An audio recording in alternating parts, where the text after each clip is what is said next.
All right. What is up, everybody? Welcome back to the Best Self Blueprint. So, as you all know, the mission of this podcast is to bring on people with the knowledge, insights, and experiences as to what it takes to move that dial towards truly becoming the best version of yourself. Now, before we get started, I do want to remind people this is a free resource for everybody, but we want to get this in front of as many people as possible. So, if you know someone after listening to this who could benefit, please share it with them. We want to get these messages out and help spread the word on really how to improve yourself in all areas of life. So, getting into today, I am so excited about today. So, for some of you who listen to the podcast or watch the podcast, you know that last week I did a 24-hour race. Now, at this race, I met one of the most inspiring people. And as soon as the race was done, I sent them a message as soon as I found them on social and just said, "Hey, I'd love to have you on the show." And luckily, he is here. So we have someone who has had a crazy transformation journey, lost over 400 pounds, and now is an ultra runner. Known as the autistic runner. Yes, he is okay with me saying that for anyone who's going to give hate. I just want to introduce Ryan Steiner. How's it going, man? Oh, pretty good. How are you doing? Oh, I'm good. I'm so excited. And so before we even dive into it, I just want to acknowledge you for how inspiring your story really is, because we had a group of 4 people at the race, and the entire time we were talking about how inspiring your story is and how inspiring it is that you just kept pushing. And so I just want to give you props for that right off the bat. But I guess let people know kind of your story and your transformation and just kind of the Cliff Notes version of like where you were and where you are. Oh, I mean, in my 20s all the way until about 28, I just I coped a lot of my anxiety. I coped with food, and so then I went to college because I want to kind of influence the world of autism and uh, learn how to use my voice. Then I learned that fitness could help me. And so I became obsessed with trying to find the best fitness thing. And it turned out to be running. And about 3 or 4 years ago, I discovered ultra running. And I'm hooked because I endured so much in my life that finding a sport that was about endurance, it's not about being fast. It's not about anything. It's about like your own personal ability to endure pain. And I feel like the life that I lived as an autistic kid and then as an autistic adult, I felt really alone. And so finding the running community has been life changing. And so I just keep on pushing. And like, that's the thing, like you were inspired by me, but I was super inspired. Like I was psyched that the gun show was next to us. You guys are like doing chin-ups and like your own crazy stuff. I was barely making it back to my tent after a run, and you guys are like doing all this other stuff. So it really, the whole community really, it continues to inspire each other, and that's what I love about it. Like nobody's hating at a race. If you're not inspired, you just move on, you know. So Yeah, trust me, we were in the pain cave with you. Like we might have been like trying to have fun as much as we could, but trust me, the pull-ups, dips, push-ups, that was just to try to like lighten the mood, because we knew that there was going to come a time where we all entered that pain cave. But one thing that stuck with me when you said it, again, I was pretty tired at the end of it, so I don't remember it, but I think this was after the event. So it was a 24-hour race for anyone who doesn't know, but you said that what you love most about the 24-hour races is that they are the perfect kind of analogy for life, where like it kind of starts off in like the honeymoon phase and you're excited and everything, and then all of a sudden like shit hits the fan and like you're tired and your mind is playing tricks on you, and you run through the night, you run through the darkness. And I think I totally understand what you're saying, but I want to hear like what you mean when you say that. What do you think about when you say it's like an analogy for life? well, I mean, like just ultra running period is like that. Like when you go to run a race, like it translates perfectly to me, for me, to normal life. So you hit every part of life during an ultra marathon. So like you go into it, you're like, I know I can do this, and then you have to work through self-doubt, and no matter what kind of athlete you are, yeah, because like you guys were running way faster, so like the level that we were pushing our bodies while you guys were fast and got a whole bunch of miles and all of that, we're all pushing our bodies at the same level. And what we get from that is that we know our limits, and we know how far we can push past them, and we learn to control our heart rate and things like that, things that benefit in real life in real time. And so then it's like this practice run in like quick bursts during ultra marathons of what you have to face in everyday life. And so I mean, it's a perfect metaphor, and it feels great at the end of a race, no matter what you went through during it. Like when it's over, there's this like washing of relief. Like I survived that, and I like that. I like to use that to better myself. Yeah, and so there's a couple things I want to unpack with that. The first one, it really is a good tool for if you're willing to endure that. There's a lot of challenges life's going to throw at you where you're like, that is nothing now. Like, I know how hard that was. This is like, instead of like a slap to the face, someone just comes up and flicks you a little bit. So that's the first thing. It really like trains your mind to be comfortable in that uncomfortable state and just like sit with it and be with it. The other thing that I want to mention that you talked about is, and I just finished up a boot camp. So I'm a personal trainer, health coach, all that fun stuff. But in the boot camp, I gave people, it was like a mini Murph workout. And I told them, if you get done with this within 30 minutes, everything on the board, I'll give you a free 30-minute workout. And some people got done, some people didn't, but everyone was busting their butt the entire time. And so I told them, I was like, hey, I don't care if you finished. I don't care if you didn't. Everyone was working hard. I'm so proud of all of you. And someone like made a joke like, oh, so we get the participation trophy. And I said, no, there's a difference. Participation trophy is for the kids who just show up. You put in the work. So I'm all about effort. I would rather feel amazing about how I like put forth effort throughout a race and not do as well, but know I gave it everything I had, than do better in a race and maybe like get on the podium or something, but know that I still had a lot left to give. And so I love that you talked about like, it doesn't matter what your numbers are. It matters about you willing to show up. Yes, you got to get the participation trophy, but like putting in the effort. And I think that's the best gauge, is like when you cross the finish line of whatever you're pursuing, do you feel good about the effort that you put into it? So I love that. And Yeah, then I love that. That's one of the things I love about Strava is that I like to go in and look at people's cadence and their heart rate and things like that, because that tells me how much I'm closing that gap between, because I questioned, I don't so much anymore because I have a coach and she calls me an athlete and people, but I questioned, am I like, why am I so slow? Is it because I'm not good? And so now I know, like I watch my cadence improve, and I can compare my heart rate to these workouts by these elite athletes. So that's why it's like people are like, what is Strava? I'm like, it's like Facebook for runners. pretty much, yeah.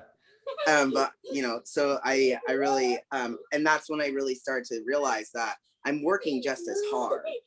And when you look at hours spent doing it, sometimes I'm working harder. And now I'm not so much anymore, because my coach has me going by time instead of miles, because I was spending 4 and 5 hours every day. And so now I do it I only go an hour and a half run and see how far I can get in that time. But yeah, like, and so I realized that we're working out at the same intensity. And that's what I like about the running community, is that runners like who are fit and running 7-8 minute miles, they know what it takes to do that. so then they're more inclusive in their thought, especially trail runners. I just have to lay that out there. I've had some rude road runners. Something about that fresh air, man. Hits different.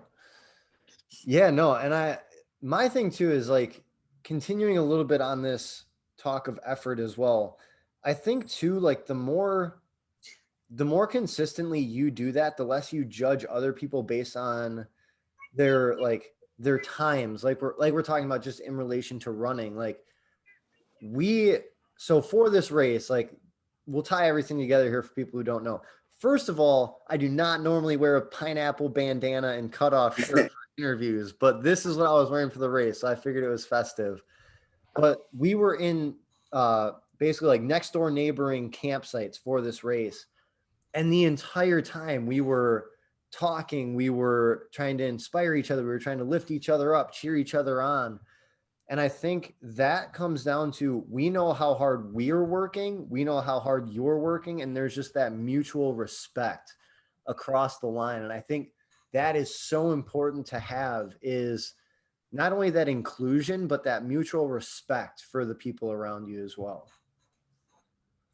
I also noticed at this particular race that there were a lot of varying fitness levels, and I really loved that. So, S'mores 24 was awesome in that respect.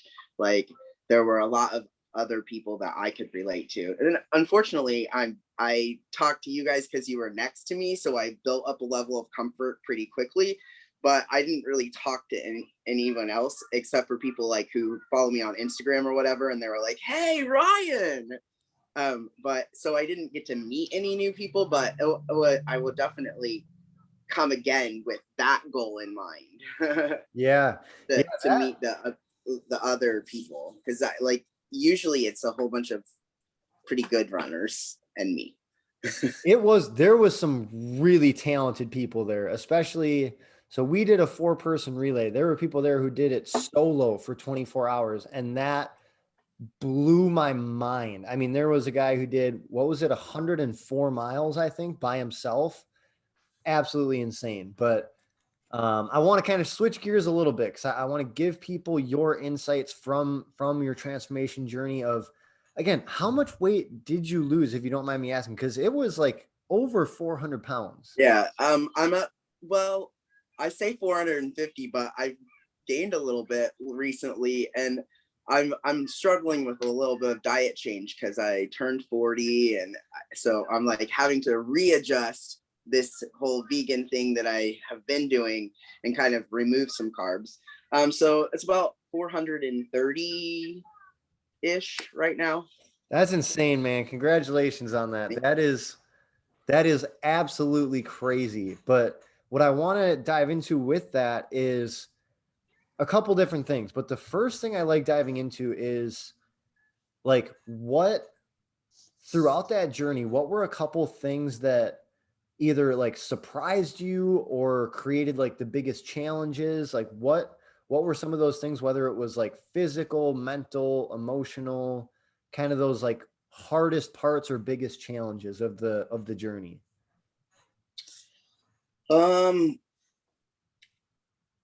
Well, I mean, one of them was just getting back to it after I had the break after my daughter, because I knew at that point, I knew, okay, well, running is what made me feel good in my head.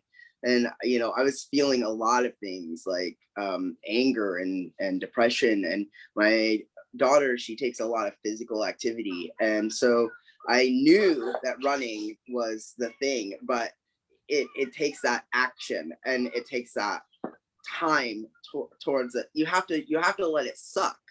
And so I started out just walking, because I had gained back about 180 pounds of the 430. It was 400. It's 450 really, like, total so far, but then I'm back up to 20. Sorry, I'm really anal about the numbers. You're good. But so I gained about 180 back, and so I was heavy again, and it was hard to move, and I'm still heavy, but I every time I run, it gets easier and easier, and so I had to push myself past that initial point again, and that was really hard, finding the motivation to go back to doing it. And sometimes it's difficult. My daughter will make me quit, and and like I have to pause in the middle of a run to switch her iPad. Um, and so I had to overcome those difficulties in the beginning and realize that they were part of something I wanted, and that was really hard. Wow. All right. So I want to unpack that a little bit. You said something that I talk about all the freaking time. Okay. So you said you have to let it suck. So this is something I talk about with every single person who wants like a physical transformation. And it is, there is that honeymoon phase. There is that point where like maybe the first week, like you're feeling good. You've got those new endorphin releases. You're kind of in that like excitement of it. But then a couple weeks in, you're going to realize like, oh, wait, I'm still getting sore after every workout. Oh, wait, I do have to be consistent with this. Oh, wait, it isn't super easy and instant. I actually have to go through a process. And that's where it really kind of brings you off that mountaintop and down into a valley. And it forces you to think about like, okay, I say, are you interested or are you committed? People who are just interested, as soon as it goes down into that valley, they're going to revert back to their old habits. They're going to be like, nope, this isn't for me.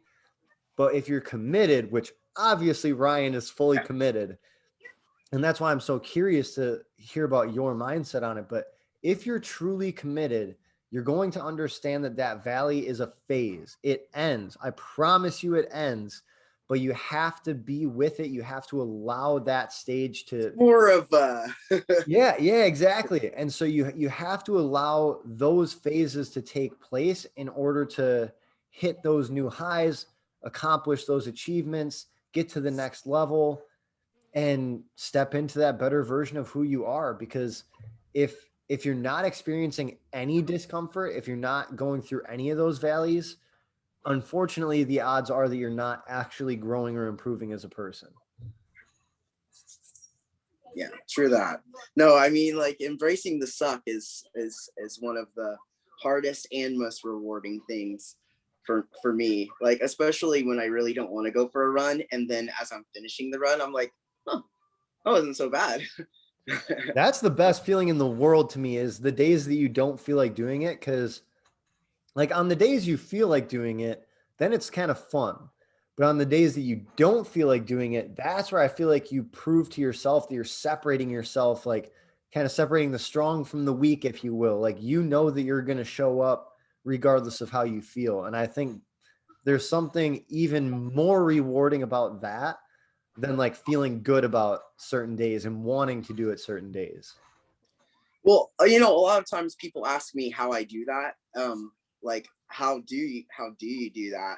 And I know that, like, some people are like, oh, you shouldn't do it for the reward, you shouldn't do it for all that or whatever. But I like to set crazy big goals for big races, like the S'mores 24, and then I'm doing the Hennepin 50K this year, and I'm pushing my daughter while doing it.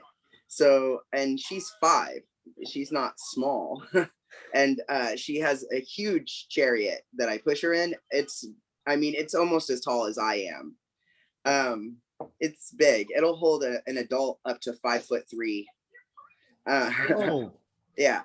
And so I like to set ridiculously high goals that push me on the days that I don't want to do it. So, like, I wake up and I don't want to go for a run. I want to chill. And I'll evaluate, is this mental or is this physical?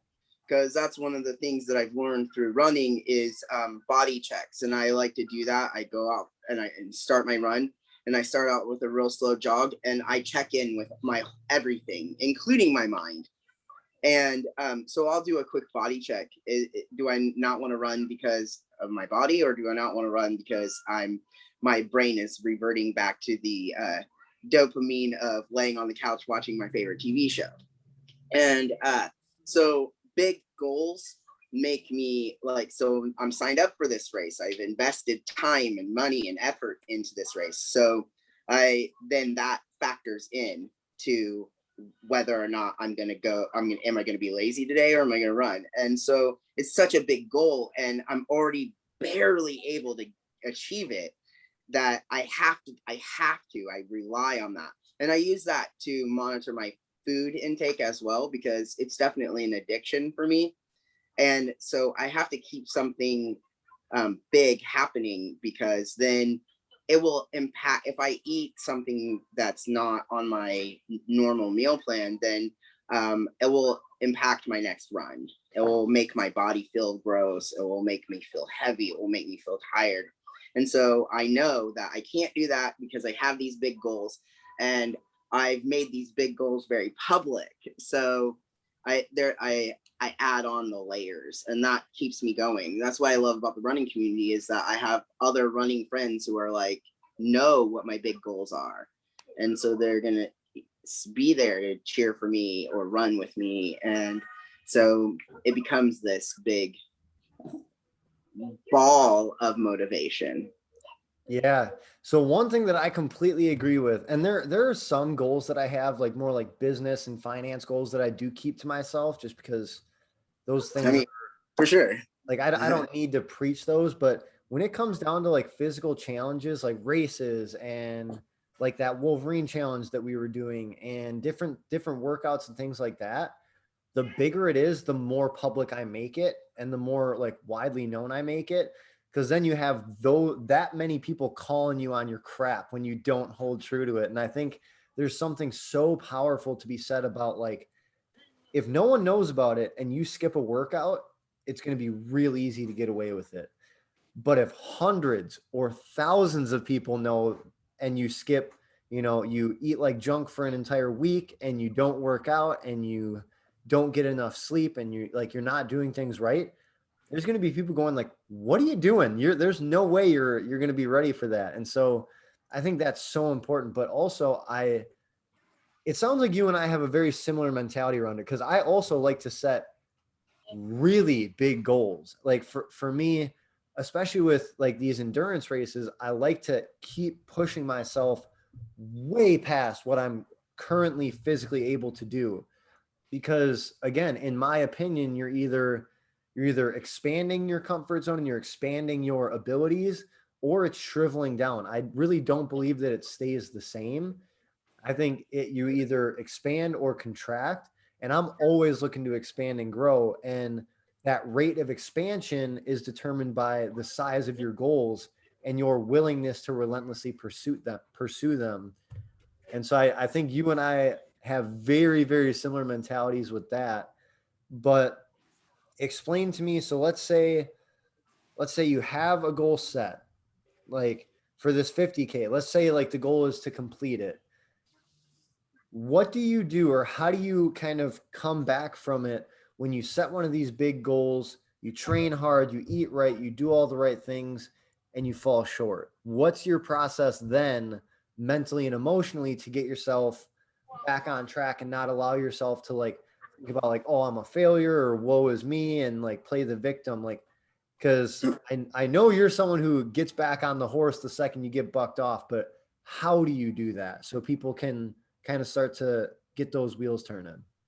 Well, it's funny that you think that s'mores was so successful for me, because it was definitely not physically successful for me. So that was one of those times, actually. So I think that I set multiple goals. My coach has me set 3 tiers, like the dream big, the okay, this is a good goal, and the just in case goal. So I try to it kind of goes back to that whole life metaphor, is that every endeavor you go for isn't going to be successful. And so it's something that you have to just like go, okay, I did my best. And that's where I know, with my training and everything like that, like I know, even if no one else does, that I skipped a workout. Although most people know, because I use Instagram as my running journal, basically. So every run goes on Instagram. So if I'm not up to par the day of the race and I don't finish, I know why, even if no one else knows why. And so I just can, if I gave everything during training and I still didn't succeed, then that just rolls that goal over, because I have to achieve that goal. So if I didn't do it at that one, then go on. I also recently came to the decision during the Kettle Moraine race that I think I want to start collecting DNFs like people collect belt buckles. So I can face that, what you're saying, like not making it to the end. So I just want to time out in all of these races until I finally finish. And then it's like, oh my gosh, did Ryan just finish? And so, because it bothers me, it was hard to get over at the end of S'mores. I had to take a couple of days before I could even post about the race, because I was mad at myself. I was real mad because I did a body check and agreed with myself to let my teammates continue on at 4:30 in the morning. Now, that, I mean, that's 19 and a half hours into a 24-hour race that I decided to bow out and take a nap. But when I woke up from said nap, I was very angry with myself. And so I had to really bring that back around to big goals. And I did, because I love running and I love these goals. And I love that I could face that disappointment in a controlled almost atmosphere, so then when I face a disappointment in life, because ultra running, while it is our life, it's not real life in that respect. And so I learned so much. Running has been a benefit to my autism as well. Being autistic, I don't do well with surprise. And so if I expect to finish something, then it's startling and surprising when I don't. And so that trains me to do that in normal life as well. Yeah, man, there's a lot of stuff in there. So I think for me in particular, the most powerful thing that you talked about was collecting the DNFs. So for anyone who doesn't know, like, DNFs did not finish. So we'll just cover that. But the reason I find that so powerful is there are so many people that when they fail, they want to hide from it. They want to put it in a deep, dark closet of the soul and never look at it again. You're talking about intentionally shining a brighter and brighter light on something that you in your head failed at until you go succeed at it. And I think the reason that's so powerful is because you use that failure as motivation. You don't think of it as, and maybe you do, and this is part of the motivation, but it sounds like you kind of forego the embarrassment that a lot of people feel around failure. You forego the like, I suck, or this is stupid, and like all of that self-talk. And you go for like, all right, put it up on the wall so I can look at it every freaking day until I get that done. And I think there's just something to be said about the people who really do succeed consistently and go after these big things. They're the ones who will stare nakedly at their failures and use it as a map, like a roadmap to like, okay, this is what type of training and what type of dieting and what type of, like, education I did to train for this race. And I got the DNF. So obviously we're going to have to switch something up. Okay, great.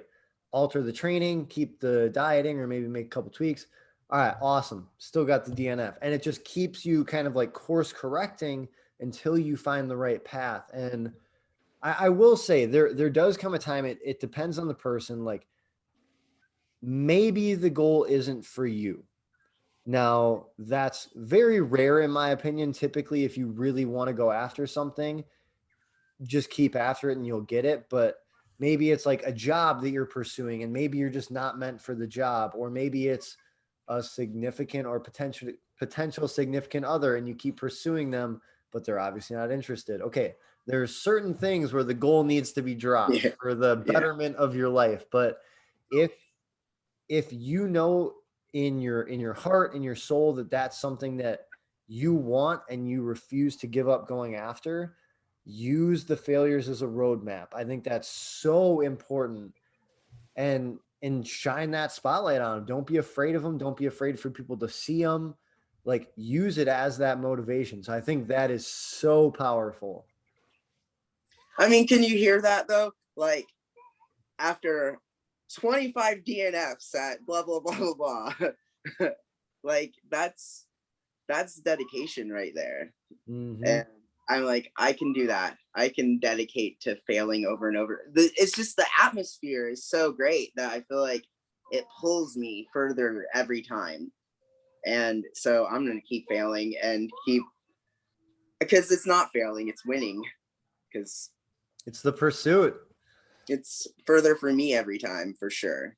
Yeah. So one thing that I'm curious about, because I just am thinking about this, but there are some people who say, like, don't worry about the process, like focus on the objective, focus on the results. And then there are people who say, like, we're like, it's not about the destination, it's about the journey. I feel like you need both. Like, you need to be able to enjoy the process, or at least like find fulfillment from the process, even if you're not like, oh, that 3-hour run was so enjoyable. Like, at least it was fulfilling and is getting you prepped for the destination.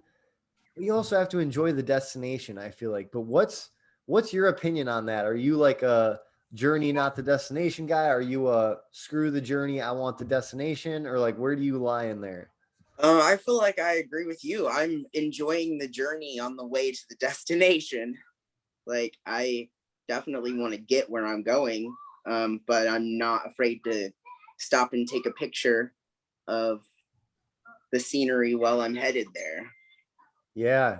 Yeah. That was just something that popped in my head as you were talking about it. Cause it's like, we are talking about, like, you got to grind, you got to push, you got to be relentless. But like, at the same rate, you should feel either joy, serenity, or fulfillment from the journey that you're taking, from that process. If you're I, not like getting something out of the journey,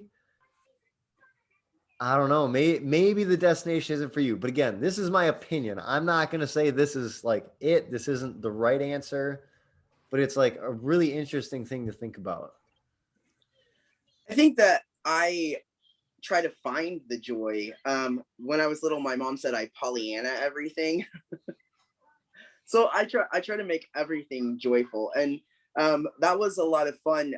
Like the pain cave talk and stuff, like trying to find that. So I like to try to find the joy, and I'm still sore from our 24-hour race. And so last night while I was running, I have a new favorite song, and so I listened to it on repeat.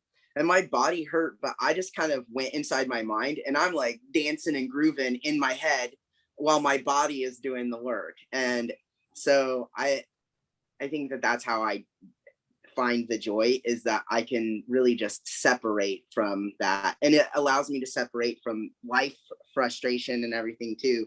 So it's double benefit. Yeah. That reminds me of, for anyone who's seen the movie Deadpool, it's like when they put Deadpool in that like oxygen chamber and they keep trying to get him to like stop cracking jokes, but like they're like torturing him and putting him through all this stuff. And after everything, he makes like sarcastic comments or cracks a joke or does something. And I think it just goes to show, like, there is a massive difference between pain and suffering. You can be physically in pain. You can be physically tired and exhausted and just down in the dumps, but you have so much more control over your mind and your emotions than you think.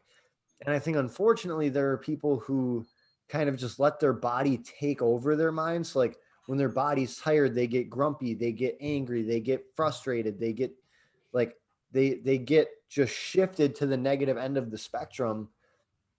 But when you put that work in, and it does take work, it's a practice, it's a muscle almost, is being able to sit in that physical pain or discomfort and not allow it to affect the way you're thinking.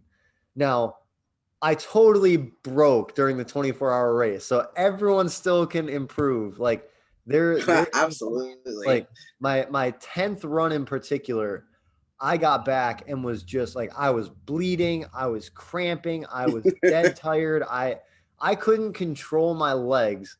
And that was the point I turned to my teammate and said, like, this is the first time ever, like, mentally I'm broken. I've gotten physically broken plenty of times, but my mind just checked out and I was like, yep, this is what it feels like. I found that limit. And I do think it's important to push to that limit, but kind of going back, I went off on a tangent a little bit, but going back, like, you do need to develop that mental muscle of like staying in that joy and that presence and that calm despite what's going on in your external world. So I think that's a really good point. I mean, you sometimes even during a run that washes over me, and I just take some deep breaths and pull myself back to it. Like I can feel it happening because I'm so in tune to it now because of the body checks. My heart will kind of start to flutter for a second, and it's almost like I've met that threshold, and I have to pull back just a little and breathe, and you know, and it's everything. It's mental, it's physical, it's all of that, and so it takes a lot of practice to find that place, and that's that's how it translates to life. Is that those things happen in life too, and being able to keep a steady head and clear thought is part of ultra training. Yeah.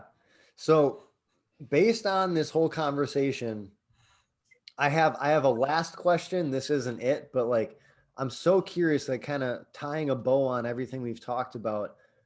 Let's say someone approached you who was they were overweight, they were struggling with starting their journey. What's your advice to someone in that position, as someone who's gone through that journey and that transformation? What would you say to someone who's like trying to get started but just hasn't taken the first steps? Set a big goal. I I mean I try I that's what I've had multiple people message me and ask me, you know, what I would do to get going, and set a big goal and share it with people. Because when you share it with people, those people become encouragement, even if they chuckle. Because I'll tell you, a lot of people laughed when I said I was going to do a 50K. And when I finished last year, they were like, whoa. Yeah. And so set a big goal and use everything as motivation towards that goal. Like the naysayers, fuel. The people proud of you, fuel. Everything. Just let everything that happens in the journey fuel your goal. And Dude, it will yeah, I happen. love that. And if my daughter, she uses a wheelchair. And so I like to uh, look at running for myself as someone who's still carrying quite a bit of weight, because I'm also very short. So I got like another 70, 80 pounds to lose before I'm at somewhere where I'm comfortable. Um, and so how can I adapt this to myself? Because sometimes I do feel like I want to stop. And so even on flat ground, if I'm running for more than 2 hours, I use trekking poles because it offsets the fatigue. And even on, like, if I'm running on cement, I have the little plugs I put on the bottom of them. If I'm running longer than 2 hours, then I offset that fatigue. And so find ways to adapt it, so that adapt your goals, or adapt the process so that you can still reach your goals. But big goals are it. Heck yeah. Big goals, small steps. I think that's like the perfect piece of advice. Oh man, that's probably what we're going to title this. So people won't know because it's later on, but big goals, small steps is that's how we got the title for this episode. All right. So I always ask people one last question, but before I do that, just let people know, because again, you must already inspire so many people, but I'm hoping people who listen to this will also follow you if they don't already. But let people know just kind of where they can follow your runs, where they can connect with you, whether it's social media or whatever you feel like sharing. I mean, a lot of people have started following me on Facebook, but I do my whole running thing. I have an Instagram, running with Kala, my daughter, Kala. And I pretty much share all of my workouts on there just as a way to show people that slow doesn't mean that you're not putting in the effort. And so I like to give a perspective with it. So I put my workout stats and everything up there, and it's pretty fun. Apparently, a lot of people like to follow me. They come up to me at races and tell me they do. So it's been fun to get to know people in the community. So that's my big one. But I have Facebook, and I post on both because it'll let you just swipe right across. So it's on my Facebook and my Instagram. Awesome. Yeah. Anyone who is struggling for inspiration, anyone who wants to ask him questions, you heard it there. His info will be in the comments. Yeah, the comment section below. Definitely reach out. I mean, I'm assuming you love when people kind of reach out, ask questions, just acknowledge your journey.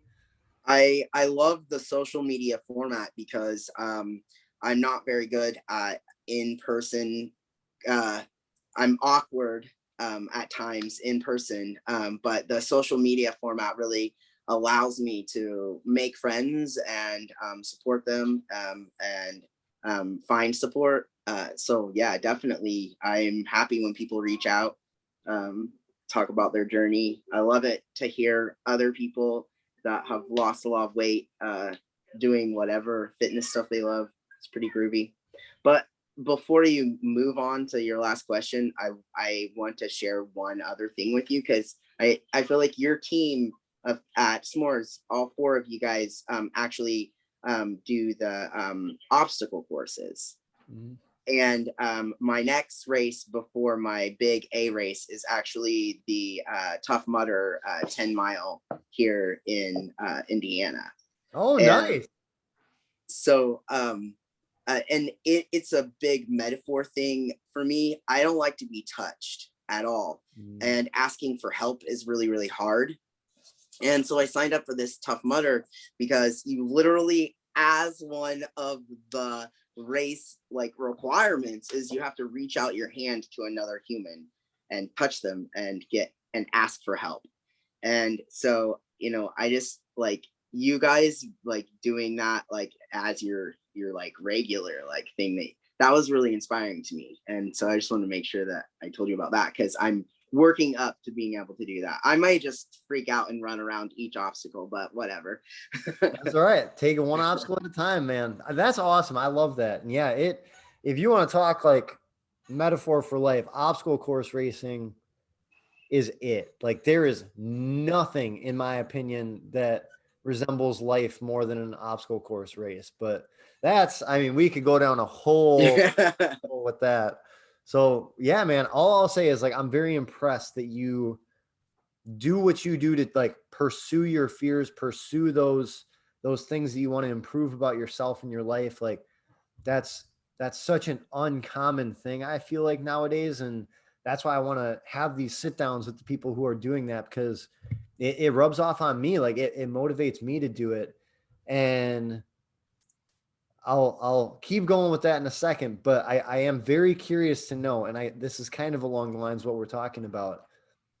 What right now for you is the next step in you becoming your best self?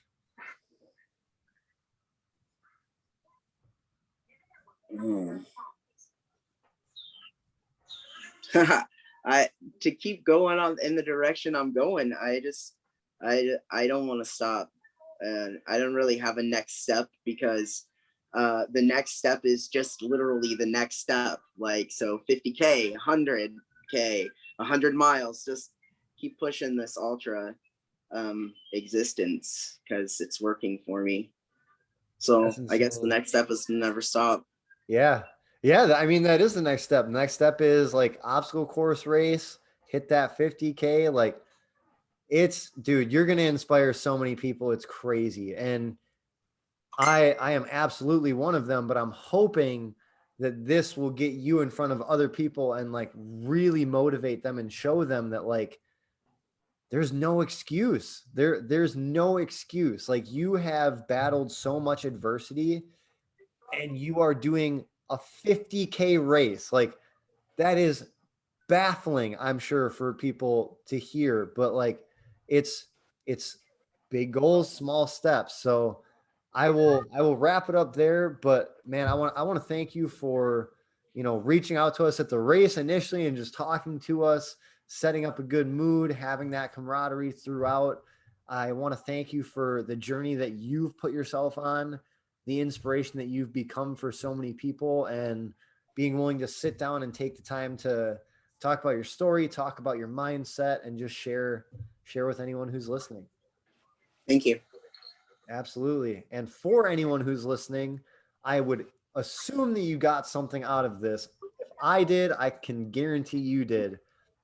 And if that's the case, please comment your thoughts, ask questions, whether it's in the comments or shooting us direct messages, sharing this with someone you believe who could use it. That could be someone who's struggling with their weight, someone who's just struggling to achieve big goals that they're setting for themselves. Anything that we went over, if it's applicable to someone that's why we do this, is so that this information gets in front of as many people as possible. I want to thank everyone for listening, for watching, and for actually going out and pursuing that best version of yourself. And we will talk to you next week.